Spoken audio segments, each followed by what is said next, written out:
There are so many of them, and they are so exuberant, the Biafrans. Even the refugees sing, especially when they have just been told their homes have been recaptured and they can go back to them.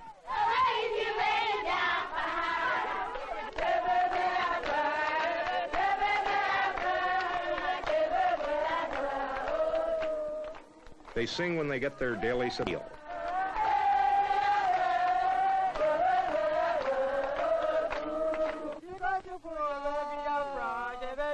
They sing when they work.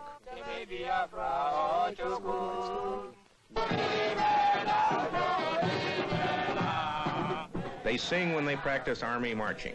No guns, no shoes, but a song that goes something like, "Thank you, General Ojukwu, for giving us the medicine with which to fight our enemies instead of being murdered in our beds."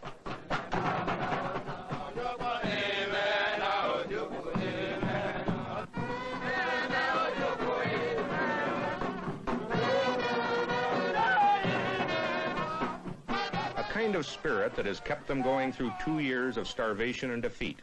A spirit that arises partly out of fear. Fear expressed by Chief of Staff Philip Effian. I am sure that if the Nigerians can control our links with the outside world, our radio links and our air links, so that we are completely cut off and they are in control of everything here, I am quite certain that they will really go to town and murder everything in sight. A spirit and a self-confidence that has kept trucks rolling somehow, armies growing somehow, life organized somehow, in a nightmare period in which 1 out of 10, at least, of all their countrymen have died of starvation. This is Lagos, capital of all Nigeria except Biafra. It is difficult to imagine that this is the headquarters city of a military government mobilized to fight a bitter civil war. But there is hardly a uniform in sight. The fact is that Nigeria is not really mobilized. Only a few thousand square miles of a nation more than 100 times that big are touched by that war. There are no shortages. There is no starvation.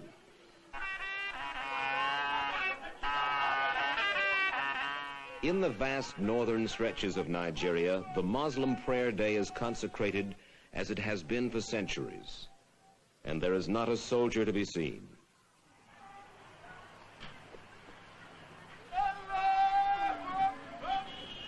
"800 miles away at the University of Ibadan, the student body last week was preoccupied with final examinations. There is no draft in Nigeria, and almost none of the students have volunteered. Only in the war-wrecked ghost towns of the East could I see palpable evidence of a country fighting for its life, and not one Nigerian in 1,000 has seen this. In all of Lagos, the only building dressed for war is the military headquarters. And throughout the country, plaintive advertisements in government newspapers and radio stations plead with Nigeria's citizens. If you don't fight the war, they say, nobody else will. But the 35-year-old Nigerian Chief of State, General Yakubu Gowon, says there is a good reason why Nigeria does not go all out in the civil war. We're fighting our own brothers, our own friends, our own probably colleagues that in fact we trained together. Now, I accept them as my people. I don't call them enemies. They're not my enemies. That's why in fact we don't use the word enemy. We use the word only rebels against Ojukwu and his clique and those in famine that fight for him, but not against all the Igbos. Now, therefore, we've got to do, we must not do anything that is going to make it impossible for us to reconcile at the end, or it will make the winning of the heart difficult in the end. Let's pause now for some of the history behind this bloody war. It is said, though no one knows for sure, that 1 of every 4 black men on the African continent is a Nigerian. There were 55 million of them before the war. Nigeria was a creation of British colonialism. At the turn of the century, Britain carved out the richest area in West Africa, lumped together 250 tribes, each with its own culture, its own history, and arbitrarily called these people Nigerians. Of those tribes, 3 were dominant. The Hausas, most numerous, Muslims in the north, medieval, lagging behind the others in education and commerce. The Yorubas in the west, animists and Christians, the first educated. And the Igbos in the east, where Christianity is now strongest. Some say the Igbos were the most backward, but in the last quarter century, with the aid of European missionary education, the Igbo overtook the others and became the most powerful economic group of all. But the Igbo also wanted political power. He resented the strength of the Hausas and Yorubas, who, since Nigerian independence in 1960, had run the country and grown corrupt. Riding a wave of popular discontent, Igbo and other military officers in 1966 succeeded in a coup d'etat. They executed key non-Igbo politicians and several of the top non-Igbo military officers. For a while, it seemed the country applauded the coup. But once in power, this new Igbo-dominated government was felt to be guilty of the same corruption as the previous government. Additionally, Igbo merchants and civil servants all over Nigeria began showing a newfound arrogance and sense of superiority, building a resentment that culminated in a wave of terror against the Igbo. Estimates of the number of Igbo massacred in northern Nigeria range from 7,000 to 30,000. Surviving Igbos abandoned their homes and businesses. Millions of them fled to the Igbo heartland in the east. There, led by the charismatic Ojukwu, army officer, son of a wealthy Igbo family, they seceded, proclaiming Biafra an independent nation. To begin with, Biafra claimed this corner of Nigeria, which included territory containing several minority tribes, some of whom did not support the Igbo cause. Following Biafra's secession in 1967, Nigeria invaded from the north. Biafra struck back across its own boundaries, conquered and held for a while territory in federal Nigeria. But in 2 years of war, federal Nigerian troops have whittled down Biafra from over 50,000 square miles to little more than 3,000. The fighting in this war is sporadic. There are few fixed military positions, no real front lines, many hit-and-run raids by both sides, and an occasional big battle for a city or a road junction. This is Nkwalo Junction, right now about 3 miles behind the furthest advance of Biafran troops to the south. There was heavy fighting here in early May as the Biafrans retook the town. Nkwalo Junction is 25 miles from Port Harcourt, a major seaport and refinery city the Biafrans want back. The Biafran troops we found at this road junction were a ragtag collection, looking more like irregulars than the frontline soldiers of the 14th Division, who are currently engaged in Biafra's most successful offensive of the war. How the Biafran army succeeds, armed as it is with an odd-lot collection of weapons, is a puzzle. Some at the front carry communist-made AK-47s, like those used by the Viet Cong. Some only World War I bolt-action antiques. Others modern British semi-automatics. And their pride and heaviest weapon, a .30 caliber machine gun just captured from the Nigerians. Much, in fact, of what the Biafrans are now using against the Nigerians, they have taken from them. One military man up here told me, not totally as a joke, that Biafra now looks upon the Nigerian army as its quartermaster general. And if the Nigerian army runs on beer and bullets, the Biafran army lacks both, with ammunition constantly in critically short supply. These troops had advanced 6 miles in less than a week. Then, practically out of ammunition, were forced to stop on the road to Port Harcourt until more supplies trickled down to them. One of this army's other problems is staying large enough to continue the fight against Nigerians. When Biafra seceded in 1967, it had fewer than 1,000 men under arms, and those mostly officers and clerks. Now it has been built up to between 45 and 60,000. The exact number, a military secret.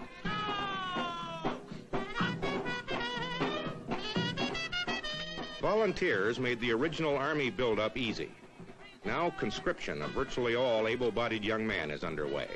And in a former school compound, we found recruits drilling, marching in the mud to the improbable tune of Margie.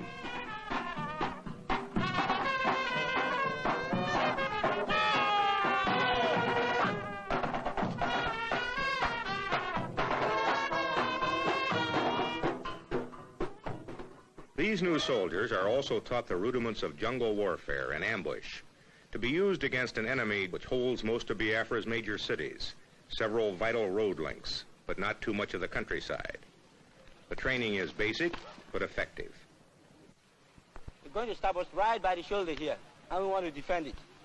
Go.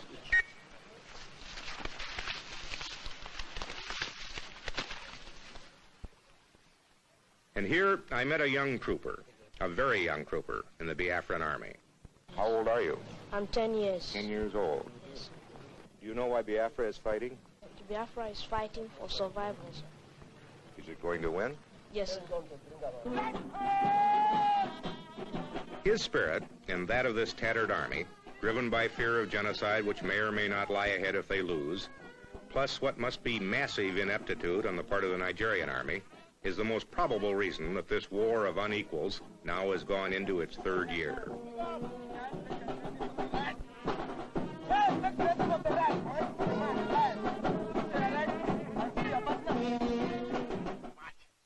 Nigeria before the war had an army of just 6,000, and they were professionals, their officers trained by the British.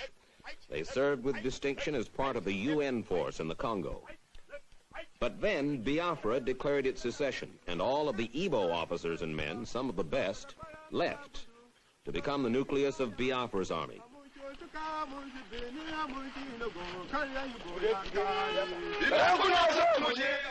In just the past 2 years, Nigeria's army has exploded to 14 times its original size, to 85,000 men. Recruits who used to get 6 months of training now get a mere 6 weeks.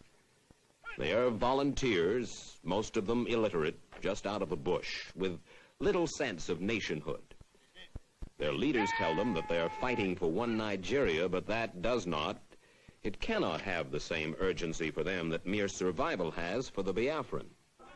A Nigerian soldier may volunteer because he needs a job, or because army life appeals to him as the good life. Besides his uniform and the prestige that goes with it, he gets a comfortable ration of beer and cigarettes. And the pay, at $40 a month, is not bad. His leaders are not aggressive. Most military observers credit what success the Nigerian army has had so far chiefly to their lopsided superiority in firepower furnished by the British and the Russians. It is said only half in jest. The Nigerian army has so much firepower that they use ammunition as a defoliant. Nigeria's planes, MiG-17s and Ilyushin bombers, were bought for cash from the Russians who want to get a political foothold here. Most of the planes are flown by Egyptians, who are characterized as wary of anti-aircraft fire, therefore less than enthusiastic about going after military targets.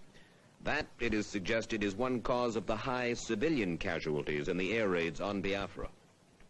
But the war has been bloody on both sides, and inept and unaggressive though they may be, the Nigerian army, in 2 years of sporadic fighting, has suffered heavily. They will not release official casualty figures, but an army doctor told me that 8,000 Nigerian soldiers have died, and perhaps another 25,000 have been wounded. The military has just 11 army doctors for its 85,000 men. A severe head or body wound in the field means almost certain death. The Nigerian army gives no medals in this civil war. I asked the commander-in-chief, head of state, General Yakubu Gowon, why? I will hate tomorrow, when the war is over, and we sit around the table with an Igbo officer, and he asks, what is that medal? And I say, it is the Okiwe medal, it is the Umahi medal, it is Onitsha medal, it is Enugu medal, it is Port Harcourt medal, and that this is the war for, the war against, the Igbos. They said we hate to sort of have that sort of feeling, because it will make the child feel as though, he's a conquered sort of person. The war, says Gowon over and over, is not to conquer the Igbo. It is to bring the Igbo back into one Nigeria.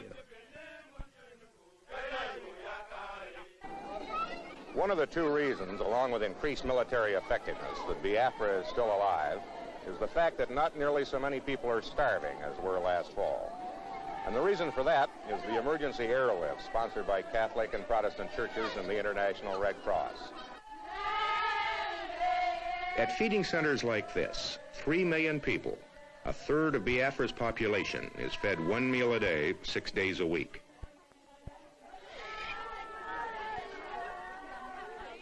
At best, it is a subsistence feeding, just enough to prevent starvation. A ball of cornmeal laced with powdered milk. Perhaps some vegetables, a small piece of fish, and some soup. All handed out early in the morning to millions of people who would have died were this food not flown in nightly to several Biafran airstrips carved from the jungle.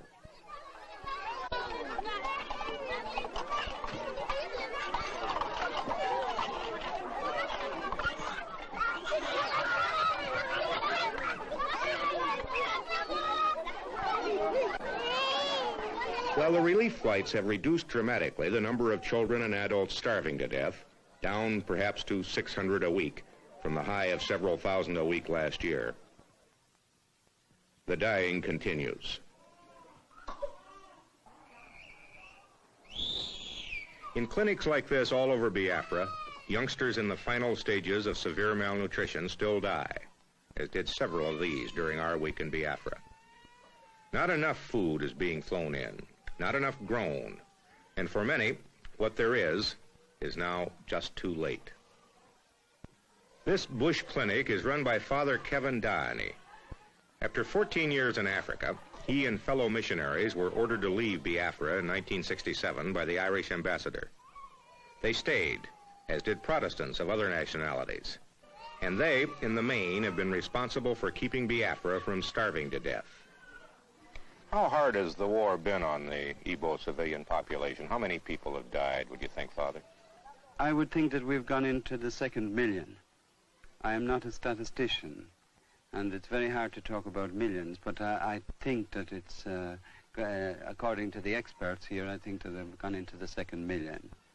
And they have suffered incredibly. And this is the one big argument that I would put forward as one of the reasons why they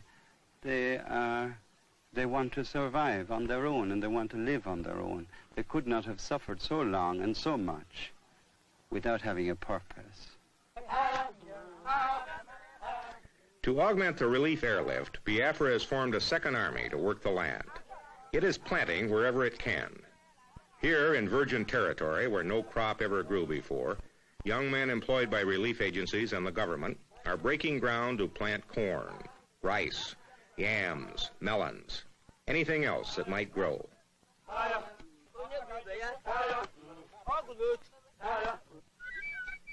And this, like everything else here, is conducted with spirit, emotion, and beauty.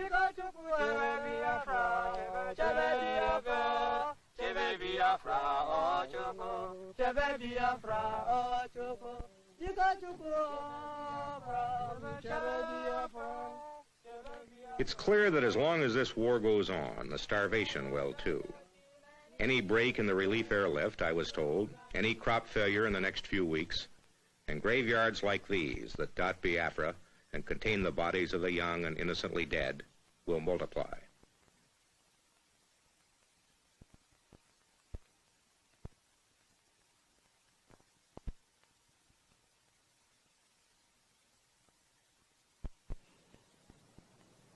There is a bitter irony in this billboard which is seen all across Nigeria. For Nigerian babies have not been healthy babies. Even before the war, disease and malnutrition regularly killed 1 out of 3 children there. And Nigeria's leaders ask, where was the world's solicitude, where was the church's succor before Biafra? General Gowon, a Christian, is sensitive to the charges of mass starvation. I have got nothing to hide. My conscience is clear. I've got moral standard. God knows that we have no intention whatsoever to starve any Biafran children or to commit genocide against anybody. This war was forced on us, and it has got to be fought for the sake of the country, for the sake of the millions of people in this country. But those millions of Nigerians are not thinking mostly of the war. Their chief preoccupation is commerce. And war or not, business booms. The Lagos docks are choked with ships from around the world bringing goods for the huge consumer market here and taking away for sale overseas Nigeria's palm oil and peanuts, its animal hides and cocoa, and its tin. But the real prize in Nigeria, the overriding reason the major powers focus on this country's conflict, is Nigerian oil. Already, they are the 12th largest producer in the world. Conceivably, they will eventually become 5th or 6th. The British produce most of it, a United States company, Gulf, the rest. It is Nigerian oil, much of it under territory that Biafra claims, that is said to trigger France's last-ditch aid to Biafra. It is oil that Nigeria is counting on to finance the reconstruction when the war is done. At the time of Nigeria's independence from Great Britain 9 years ago, oil profits netted about $7 million annually to the federal government. This year, in spite of the war, the Nigerian government will collect almost $300 million in revenue. Biafrans admit it is an oil war, at least in part. They know their country sits above what may be the richest oil reservoir in the world. And it is the oil, plus the ingenuity of the Igbo, that has kept Biafra running. In refineries, backyard stills like this, small, crude, hidden away in the bush, Biafra produces gasoline, kerosene, diesel fuel in surprising amounts. There are 50 to 100 of these refineries all over Biafra, and they now produce enough fuel to keep the army, the church relief operation, the government, and the civilian population on necessary wheels. There is traffic on the roads, and on occasion it is heavy, which surprised me. Troops and food moving. No shortage of transport of any kind. And that is part of the staggering normalcy with which life in Biafra goes on. In spite of 2 years of war, in spite of the loss of all its major cities, in spite of the death of more than 1 million people in 24 months, life in Biafra goes on. Markets like this one at Orlu, where 40 died last year, were bombed and strafed by Nigerian jets. But the markets were moved back into the bush, and daily commerce goes on. Food is still on sale, but in smaller quantities than in pre-war days.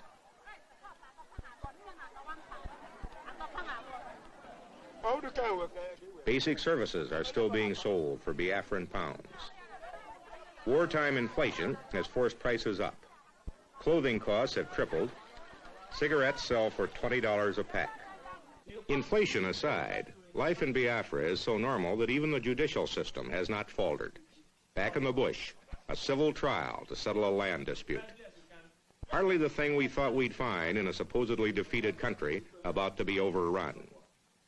And in areas just recaptured as the Biafran army pushes south again, in cities like Owerri, where damage was heavy, after obviously heavy fighting, the business of cleaning up and putting things right started almost as soon as the area was secure. Owerri, after being in Nigerian hands for 7 months, is expected to be a fully functioning city in a matter of weeks, making room for refugees who already are starting to return, and for whom the first Mass of Thanksgiving in the unfinished and war-damaged cathedral was an event of paramount importance. They had to suffer first of all from the air with the bombing and the strafing that left so many of our civilians dead. They had to fight at the front where so many of our young men have died. We have become, most of us, refugees. We have lost our property. We have nothing of our own. That suffering we have known for the past 20 months.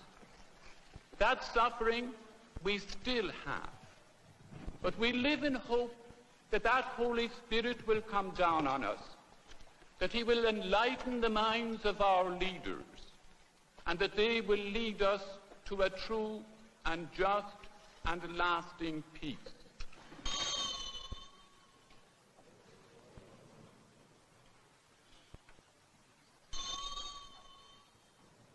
In the territory the Biafrans evacuated as they fled before the federal troops, the abandoned buildings echo only to the wind. And the cities in the Igbo heartland, once the most densely populated area in all of Africa, have been emptied of their people. Emptied by the Igbos' fear of the federal Nigerian. No matter the federal government's assurances that they will be safe, the Igbos flee. They have gone into the bush, leaving their homes shattered by shell fire, their schools barren of students, their government headquarters in the once flourishing administrative capital of Enugu ghostly quiet.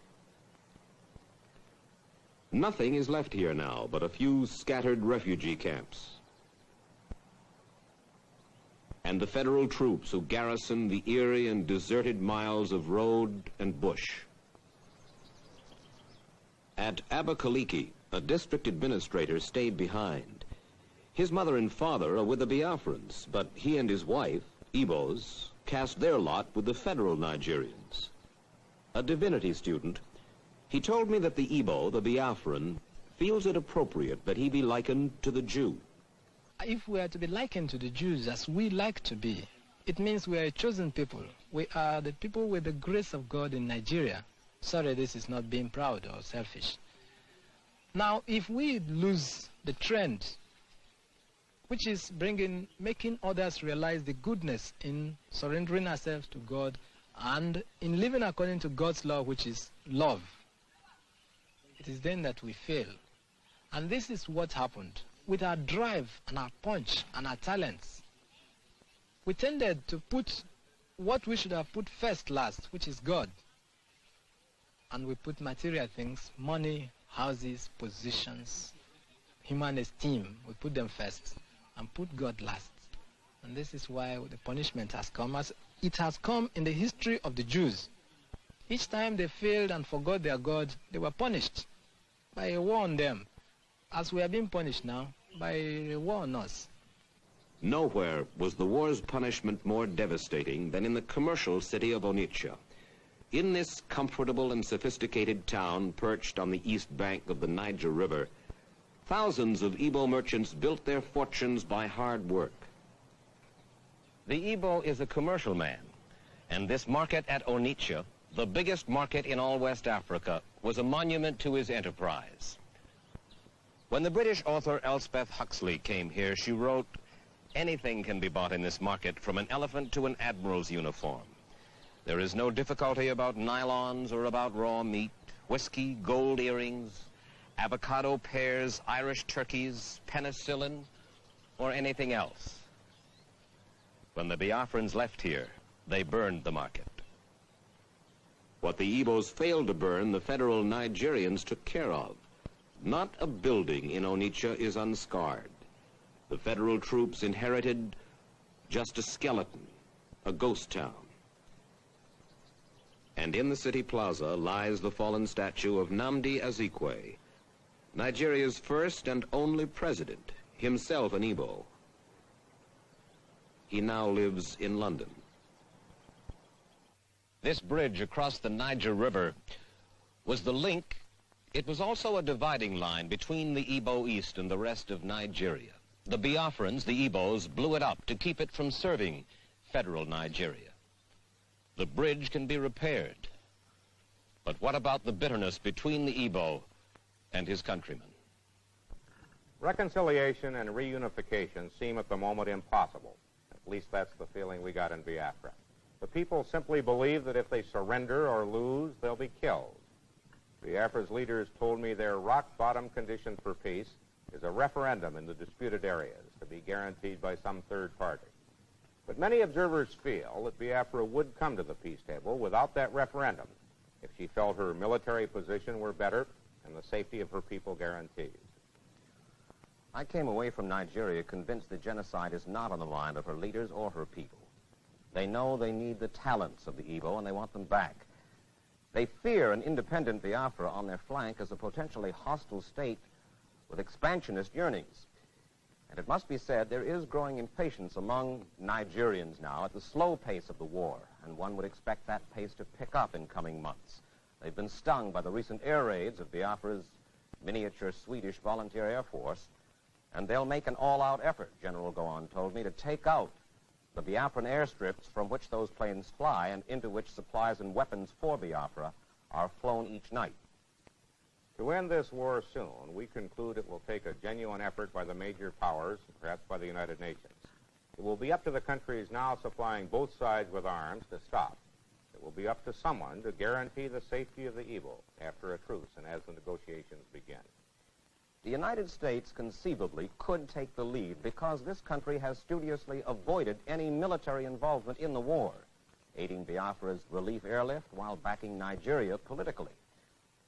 But there seems little disposition on the part of the United States or the other major powers to step in. Their attention is focused elsewhere.